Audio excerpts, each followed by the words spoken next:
गुरु भगवान के शुक्राने हैं, गुरु भगवान को नमन है। हम सभी को दिन में 24 घंटे मिलते हैं, ठीक। तो उन 24 घंटे में कुछ लोग तो परमात्मा प्राप्ति भी अपने जीवन का काम भी कर लेते हैं और इस संसार के लिए भी बहुत सेवा कर जाते हैं, और कुछ लोग कुछ भी नहीं कर पाते। तो गुरु कहते हैं कि मनुष्य जन्म हमें मिला है, तो मनुष्य जन्म का खास उद्देश्य है परमात्मा प्राप्ति। हम पूछते हैं ना हमारे जीवन का लक्ष्य क्या है, तो हम सबको ये क्लियर होना चाहिए कि हम सबका लक्ष्य है परमात्मा प्राप्ति। तो हम अपने लक्ष्य की तरफ बढ़ रहे हैं या नहीं, ये हमें एक तो देखना चाहिए। और इस लक्ष्य को प्राप्त करने के लिए हमें एक अनमोल चीज़ मिली है, वो है समय। तो आज हम लोग बात करेंगे समय का सदुपयोग, है ना। हम सबको 24 घंटे मिलते हैं। तो अम्मा जी ने अपना काम कर लिया, 60 साल में उन्हें ज्ञान मिला, और 10 साल में उन्होंने अपना सेल्फ रियलाइजेशन भी कर लिया और सत्संग भी बना दिया। और दादा भगवान को देखिए, गीता भगवान को देखिए, आज दादाजी को देखिए, स्वामी विवेकानंद को देखिए, स्वामी रामतीर्थ को देखिए, हमारे प्राइम मिनिस्टर मोदी जी को देखिए। लोग कितना काम कर रहे हैं, और मैं अपने जीवन का क्या कर रहा हूँ, मेरा जीवन कैसे जा रहा है। तो time is money and more than money. Time जो है ऐसे जा रहा है, ऐसे जा रहा है कि हम इसको एक सेकंड भी नहीं रोक सकते। आप काम करिए तो टाइम जा रहा है, आप खाली बैठे रहिए, गप लगाते रहिए तो टाइम जा रहा है, आप सो जाइए तो टाइम जा रहा है, आप सुस्त आलसी पड़े रहिए तो टाइम जा रहा है। टाइम तो जा रहा है, इसको आप रोक नहीं सकते। पैसे को आप गड्ढियाँ बना के अपनी अलमारी में बंद कर सकते हैं। आप एक शीशे के ग्लास को 100 साल एक अपने बक्से में बंद कर सकते हैं, पर पैसे पर सांसों का आप कुछ नहीं कर सकते, समय का कुछ नहीं कर सकते। तो गुरु कहते हैं time is money and more than money. Every minute wasted without God realisation is to be ashamed of. हर मिनट जो हम भगवान को याद करे बिना, आप भगवान से कनेक्ट हुए बिना वेस्ट करते हैं, उसके लिए हमें शर्म आनी चाहिए। तो अनमोल तेरा जीवन यूं ही गंवा रहा है, गिनती की हैं श्वासें, किस ओर तेरी मंजिल किस ओर जा रहा है। तो अनमोल तेरा जीवन यूं ही गंवा रहा है, किस ओर तेरी मंजिल किस ओर जा रहा है। किस ओर हमारी मंजिल है, किस ओर जा रहे हैं। तो इन श्वासों का हम कुछ ख्याल करें, कुछ ध्यान दें कि हम अपने समय का सदुपयोग कैसे कर रहे हैं। अब गुरु बताते हैं कि 2 काम है हमारे, एक तो भगवान को याद करना और दूसरा सेवा करना। 2 काम क्या है? भगवान को याद करना और सेवा करना। तो इन दोनों में अगर हम सेवा भी भगवान के लिए करते हैं, भगवत अर्थ करते हैं, तो ये भी हमारी कमाई हो जाती है। अब हम अगर गीता के श्लोक को देखें, भगवान ने 6ठे श्लोक में गीता के 18वें अध्याय में क्या कहा, देखिए। दुखों का नाश करने वाला योग तो यथा योग आहार विहार करने वालों का, कर्मों में यथा योग चेष्टा करने वालों का, और यथा योग सोने तथा जागने वालों का ही सिद्ध होता है। अब भगवान ने इसमें 4 बातें बताई। यथा योग आहार विहार मतलब हमारे पास 4 सेक्शंस हैं, 24 घंटे हैं, तो हर चीज़ को 6-6 घंटे मिलेंगे। खाने पीने को, व्यायाम करने को, अपने लाइफस्टाइल मैनेजमेंट के लिए हमें मिलेंगे 6 घंटे।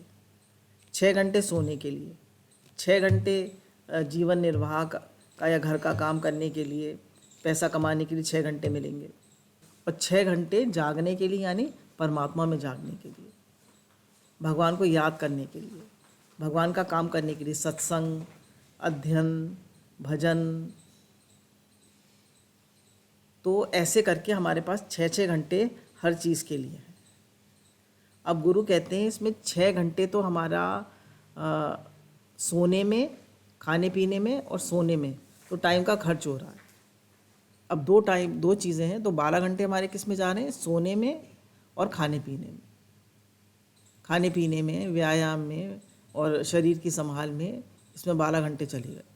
अब 12 घंटे बचे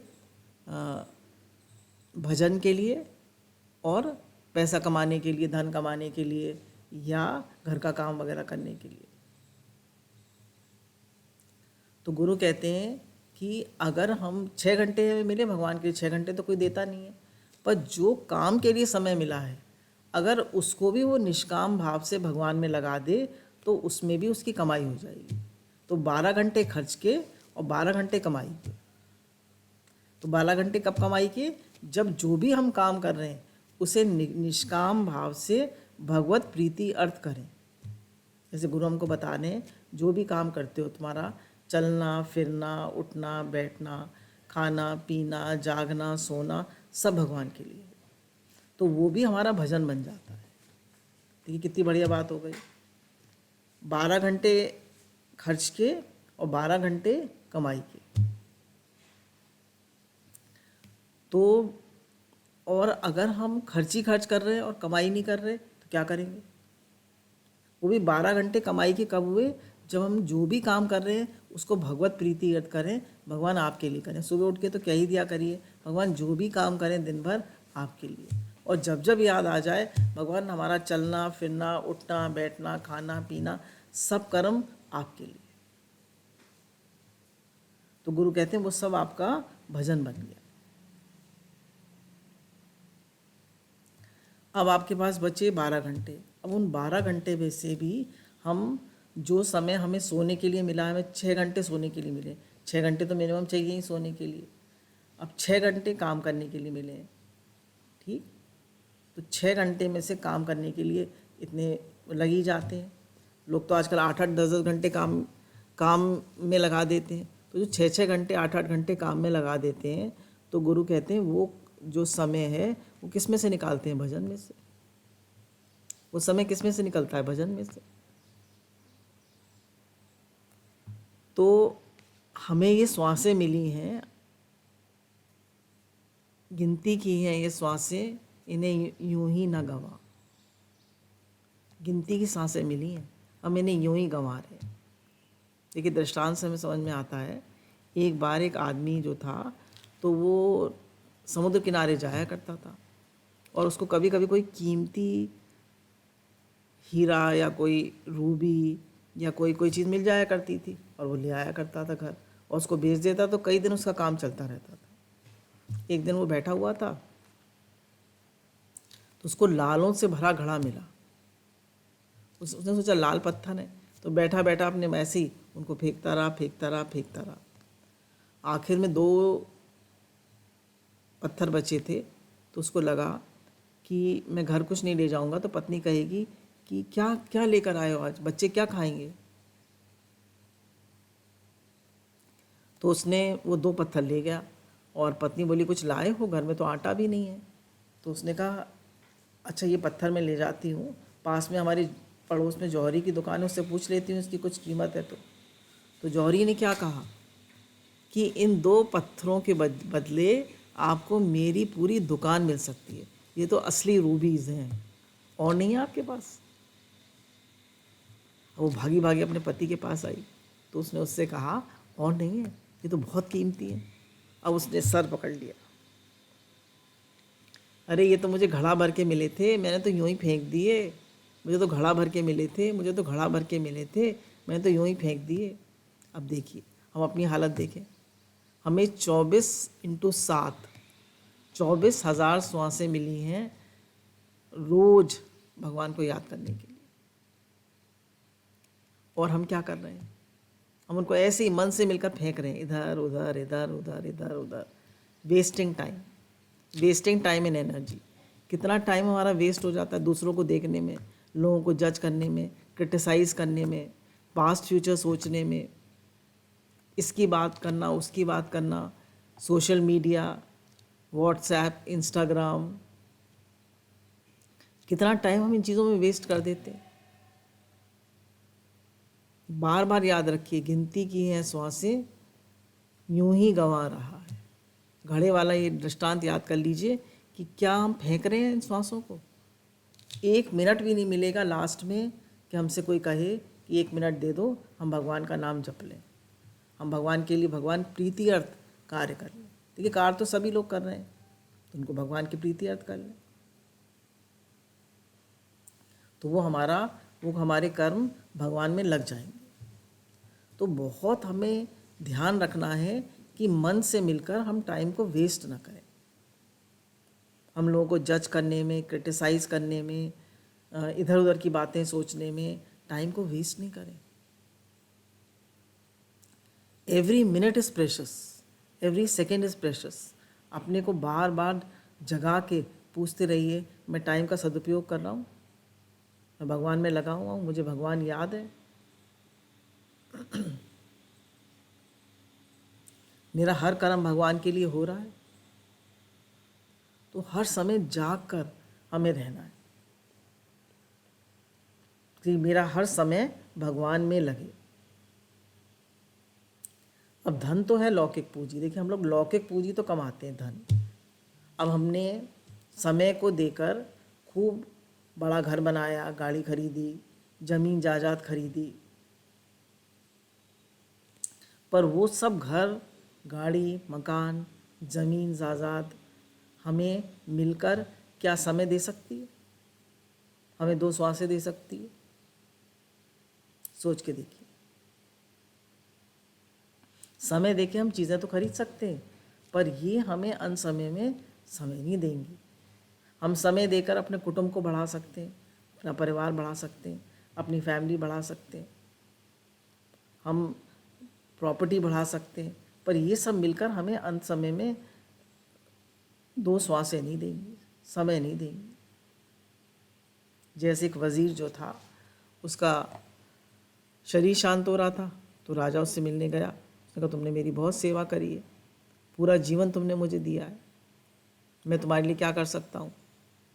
तो वज़ीर क्या कहता है? कहता है सरकार, मैंने पूरा जीवन आपको दिया, आप मुझे 2 श्वासें दे दीजिए। बोले ये तो मैं मानता हूँ, मैंने तुम्हें पूरा जीवन दिया, पर मैं तुम्हें 2 श्वासें नहीं दे सकता, मैं तुम्हें 1 श्वास भी नहीं दे सकता, दो घड़ी भी नहीं दे सकता। तो 2 घड़ी दे दीजिए, भगवान को याद कर लूँ। तो उसने लिखा नीचे अपनी डायरी में, वज़ीर ने, कि जिस राजा को मैंने सब श्वासें दी वो मुझे 2 घड़ी ना दे सका, और जिस परमात्मा ने मुझे सब श्वासें दी उसको मैं 2 घड़ी ना दे सका। तो जिस परिवार को, जिन घर के लोगों को हम सारा समय दे देते हैं, पैसा कमाना है, पैसा कमाना है, पैसा कमाना है, घर बड़ा बड़ा बनाना है, ये करना है, वो करना है, वो साथ जाएगा? विचार करें। रुपया साथ जाएगा? घर परिवार साथ जाएगा? ये सारा परिवार हमारे साथ जाएगा? ये चीज़ें हमारे साथ जाएंगी? थोड़ा हम अपना विवेक जागृत करें। What am I doing? मैं क्या कर रहा हूँ? किस ओर तेरी मंजिल, किस ओर जा रहा है? गिनती की हैं श्वासें, यूं ही व्यर्थ गंवा रहा है। तो हम जागे कि मैं पैसा तो कमा रहा हूँ, मैं बड़ा आदमी तो बनने में लगा हुआ हूँ, पर ये मेरे साथ जाएगा? ये मेरे साथ जाएगा? ये मेरे काम आएगा अंत समय में? हमारी रियल परीक्षा तो अंत समय में होगी। तो ये सब हमारे साथ जाने वाला नहीं है। अब हम विचार करें हमारे साथ जाने वाला क्या है? हमारे साथ जाने वाला है भगवान का नाम, भगवान का भजन, भगवत प्रीति अर्थ जो हमने काम किए, और जो हमने अपने को राइज कराया, जो अपना स्वभाव सुधारा, वो हमारे साथ जाएगा। ठीक है ना? जो हमने अपना स्वभाव सुधारा वो हमारे साथ जाएगा। तो धीरे धीरे गुरु कहते हैं हमारा क्रोध, हमारा काम, क्रोध, लोभ, मोह, अहंकार खत्म होता जाए।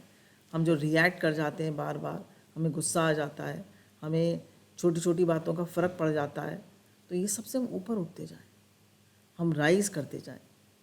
गीता के 22वें श्लोक में भगवान ने कहा है, देखिए, परमात्मा प्राप्ति रूप जिस लाभ को प्राप्त होकर उससे अधिक दूसरा कोई कुछ भी लाभ नहीं मानता, और परमात्मा प्राप्ति रूप जिस अवस्था में स्थित योगी बड़े भारी दुख से भी चलायमान नहीं होता। परमात्मा की प्राप्ति रूप जिस लाभ को प्राप्त होकर उससे अधिक और कुछ भी लाभ नहीं मानता। कि पर भगवान को प्राप्त करना, भगवान के लिए सब कर्म करना, भगवान का शुक्राना मानना, सब रूप में वासुदेव सर्वम करके देखना, यही मेरी जीवन का सबसे बड़ा लाभ है।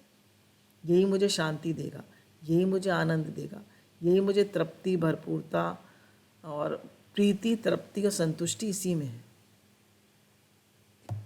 देखिए, आपको काम करने को मना नहीं कर रहे, आपको पैसा कमाने को मना नहीं कर रहे, कह रहे सब काम भगवान के लिए करें और भगवान को याद रखिए। तो कह रहे हैं परमात्मा प्राप्ति को वो सबसे बड़ा लाभ मानता है, और जब वो परमात्मा प्राप्ति के लिए बढ़ता है तो भारी से भारी दुख आने पर भी वो चलायमान नहीं होता।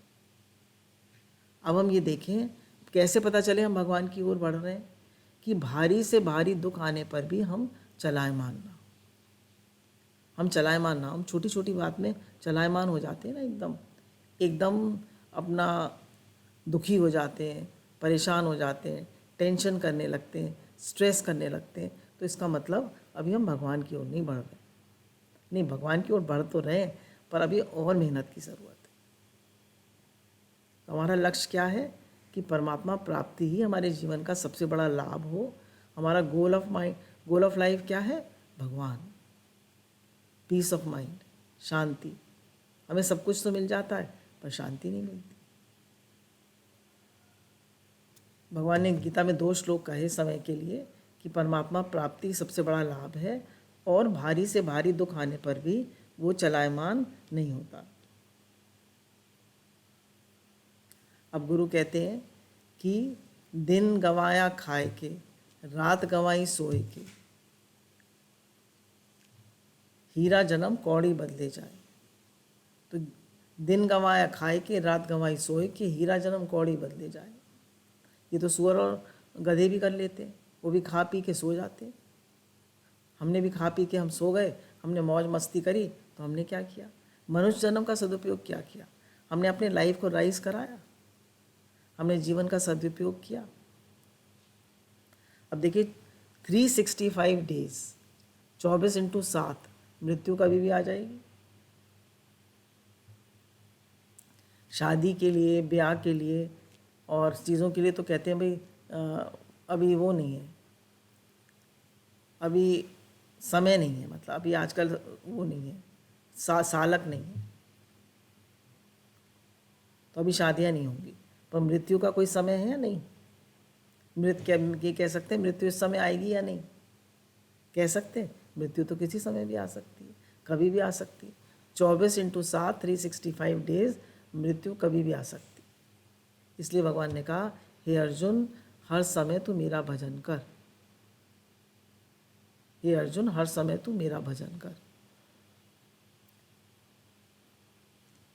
हमारी सत्संग की बातों में सबसे इम्पोर्टेंट बात है भगवान को याद रखना, भगवान को का भजन करना, भगवान को याद करना, सब कर्म भगवान के अर्पण करना, भगवान का शुक्राना मानना।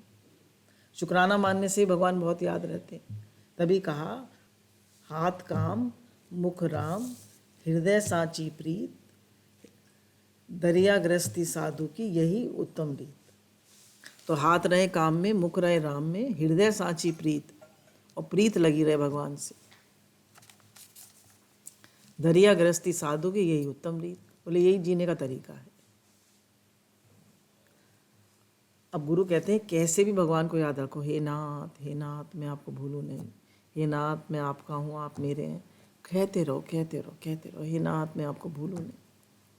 तो जितनी बार हम कहते हैं हे नाथ मैं आपको भूलूं नहीं, हमारा भी तो मन सुनता है, और भगवान को भी लगता है देखो ये मुझे याद तो कर रहा है, कह रहा है हे नाथ मैं आपको भूलूं नहीं। बोले जब तबीयत खराब होती है तो कोई साथ नहीं होता, सिर्फ भगवान साथ होते है ना। जब तबीयत खराब होती है, जब शरीर स्वस्थ नहीं होता, तो कौन साथ होता है बताइए? कौन हमारे दुख को बांट लेगा?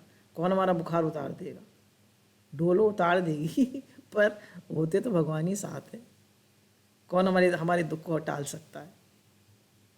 तो गुरु कहते हैं इसलिए भगवान ही हमारे सच्चे मित्र हैं, वही हमारे असली साथी हैं, वही हमारे जीवन का लक्ष्य है। तो उन्हें याद करिए, उनका शुक्राना मानिए।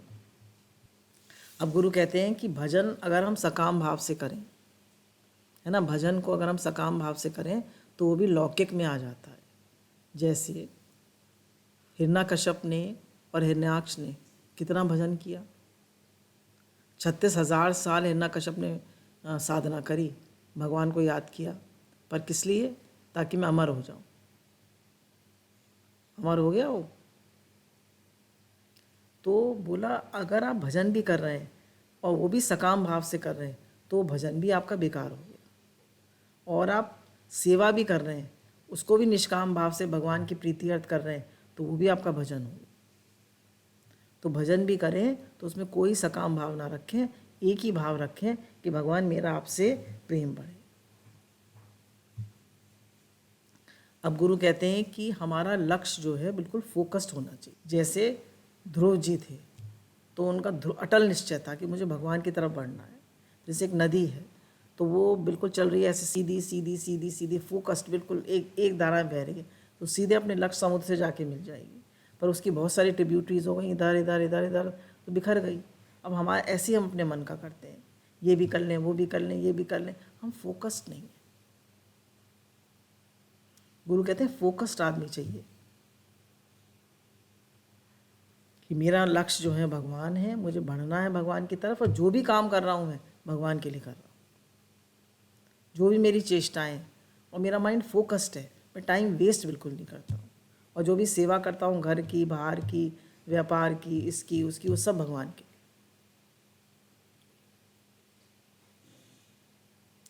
अब देखिए ध्रुव, हम सोचते हैं हमारे घर वाले ऐसे, हमारे घर वाले ऐसे, तो हमारा भजन नहीं हो पाता। कोई उल्टा चलता है, कोई सीधा चलता है, कोई कैसे करता है, कोई क्रिटिसाइज़ करता है, कोई कुछ करता है, तो हमारा तो मन नहीं लगता।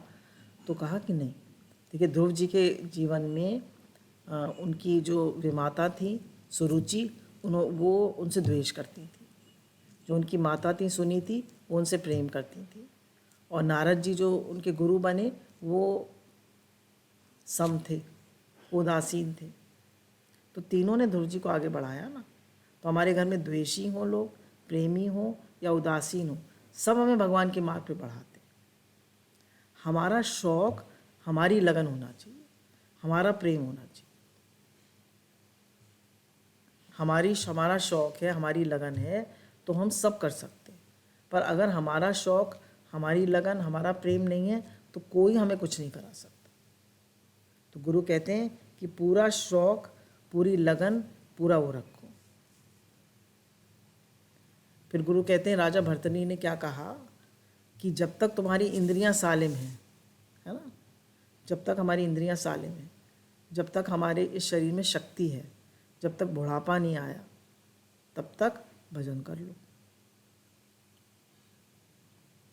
बुढ़ापा आ गया फिर क्या करोगे? बुढ़ापा आ जाता है तो मैंने देखा है कि बुढ़ापे में जो जीवन, मनुष्य एक अभ्यास है, जो जीवन भर अभ्यास किया होगा वही अंत समय में याद आएगा। और भगवान ने कहा अंतकाल जो नारायण सुमरे सो मुक्त नर कहलाए। तो हमें 24/7 365 डेज भगवान को याद करना है, तो कि मृत्यु कभी भी आ सकती है। मृत्यु आ गई, भगवान याद है तो जीवन सफल हो गया। और अगर भगवान याद नहीं है तो जीवन बेकार हो गया। जो समय हमने सोने में, बेकार की बातों में वेस्ट कर दिया, वो हमारे किसी काम नहीं आए। तो समय का सदुपयोग करें। जीवन जा रहा है, समय को पकड़ नहीं सकते, मृत्यु पास आ रही है। नदी के प्रवाह की तरह जीवन बह रहा है, बह रहा है। देखिए बह रहा है, समय बह रहा है, जीवन बह रहा है। जैसे नदी का प्रवाह जो है, बांध लगा के वो फिर भी रोका जा सकता है। श्वासों को कौन रोक लेगा? गिनती की मिली है श्वासें, गिनती के समय मिला है, जीवन जा रहा है। हम सोचते हैं हम तो हमेशा जीते रहेंगे, हमेशा कोई नहीं जीता रहा। आपने कभी कोई देखा है 1000-2000 साल का आदमी? राम गए, रावण गए, जाके बहु परिवार, सब शरीर मरण धर्मा है। तो जीवन किसका सफल होता है? जो अपने समय का सदुपयोग कर लेता है, जो अपने समय को सेवा में और भगवान में लगा देता है। सेवा भी कैसे करता है? निष्काम भाव से, सबके लिए, सबके प्रीति, भगवान के प्रीति, कि भगवान सबके लिए काम करता हूँ। सबके लिए मेरा जीवन है।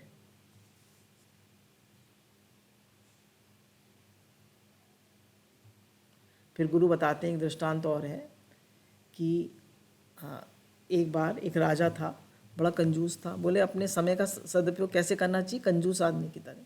जैसे कंजूस आदमी एक भी पैसा वेस्ट नहीं करता है ना, तो ऐसे हमें भी एक भी मिनट वेस्ट नहीं करना चाहिए।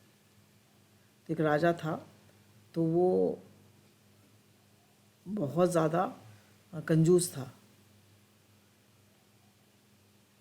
तो ना तो वो बुढ़ा हो गया था, पर राज अपने बेटे को नहीं देता था, और लड़की की शादी भी नहीं करता था कि पैसा खर्च होगा। तो एक बार उसके यहाँ उसने आयोजन करा था नृत्य का। तो उसमें जो नृत्यकी थी उसने भजन गाया, बहुत गई थोड़ी रही थोड़ी भी अब जाए। मतलब उम्र बहुत बीत गई, थोड़ी रह गई थोड़ी भी अब जा रही है। अब हम लोग अपनी अपनी उम्र काउंट कर लें, ये शरीर अब 65 साल का हो जाएगा, तो बहुत गई, बहुत उम्र निकल गई। कितनी रह गई, 15-20 साल, वो भी भगवान जाने।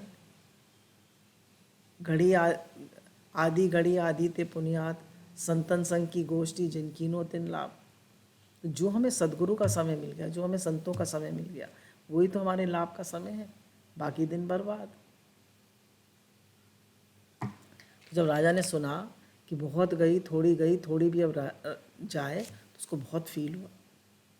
उसको लगा इतना कम टाइम रह गया है। विचार करता रहा। तो दूसरे दिन सुबह उठकर ही उसने अपना जो है राज बेटे को दे दिया। लड़की वजीर के लड़के से प्रेम करती थी, उससे शादी कर दी, और उसने कहा मैं जाकर भजन करूँगा, और वो भजन में लग गया। तो गुरु कहते हैं हम भी अपने लिए देखें, बहुत गई थोड़ी रही थोड़ी भी अब जाए। समय जा रहा है, समय बह रहा है। भगवान बार बार कह रहे हैं, हे अर्जुन तू सब समय में युद्ध भी कर और मेरा स्मरण भी कर। तो हमारे लिए क्या है, हम हर समय में भगवान को याद करें।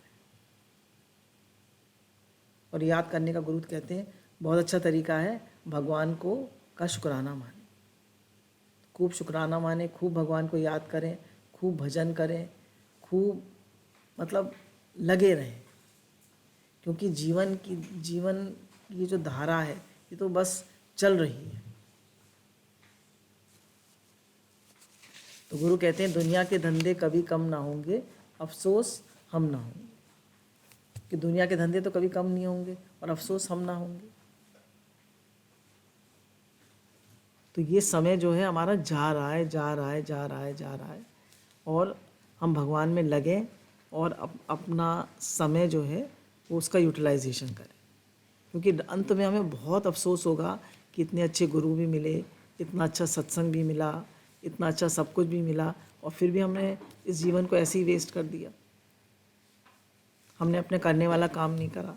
फिर जब मास्टर्स हमें मिलेंगे, है ना, मास्टर जब हमें मिलेंगे तो क्या कहेंगे उनसे हम? वो कहेंगे भाई तुमने क्या किया इस जीवन का, तुम्हें तो गुरु भी मिले, सत्संग भी मिला, तुमने करा क्या? तो हम कहेंगे हमने तो कुछ नहीं करा, हमने तो अपना टाइम ऐसे ही वेस्ट कर दिया। तो कितना अफसोस होगा। जिस आदमी को वो घड़े भर के मिले थे उसको कितना अफसोस हुआ, हमें कितना अफसोस होगा कि इतना अनुकूल जीवन, हमें सारे ग्रंथ भी मिले, रामायण भागवत गीता सब सुनने को भी मिला, सत्संग रोज मिल रहा है, गुरु अपना तन मन धन सब दे रहे हैं, और हम फिर भी नहीं लग रहे। हम उन लोगों को समय दे रहे हैं जो हमारे किसी काम नहीं आएंगे। अंत समय में कोई काम आएगा? आपके बेटा बेटी, आपके पति, आपके बच्चे, आपका रुपया पैसा, आपका घर मकान दुकान आपके काम आएंगे? ये सब हमारे काम आएंगे? कौन काम आएगा? भगवान काम आएंगे। इसलिए हम सब भगवान को याद रखें। 24/7 365 दिन हमारी सांसें भगवान में लगें, खूब भजन हो, और जो भी सेवा करें, जो भी काम करें, भगवान के अर्पण करके करें कि भगवान सब काम आपके लिए हो रहा है, सब काम भगवान जब सब काम भगवान के लिए होता है तो सब काम भजन बन जाता है। तो ये मनुष्य जन्म बहुत दुर्लभ मिलता है, लेकिन ना तो देवता परमात्मा प्राप्ति कर सकते हैं और ना जानवर कर सकते हैं, ना पशु पक्षी कर सकते हैं, ना वृक्ष कर सकते हैं। सिर्फ एक मनुष्य ही है जो परमात्मा प्राप्ति कर सकता है। उसी को ऐसा ऐसा सुअवसर मिला है कि वो परमात्मा प्राप्ति कर सकता है। इसलिए हमें पूरा पूरा भगवान में लगना है, हर काम भगवान के लिए करना है और समय का पूरा पूरा सदुपयोग करना है। गुरु भगवान के शुक्राने हैं, गुरु भगवान को नमन है।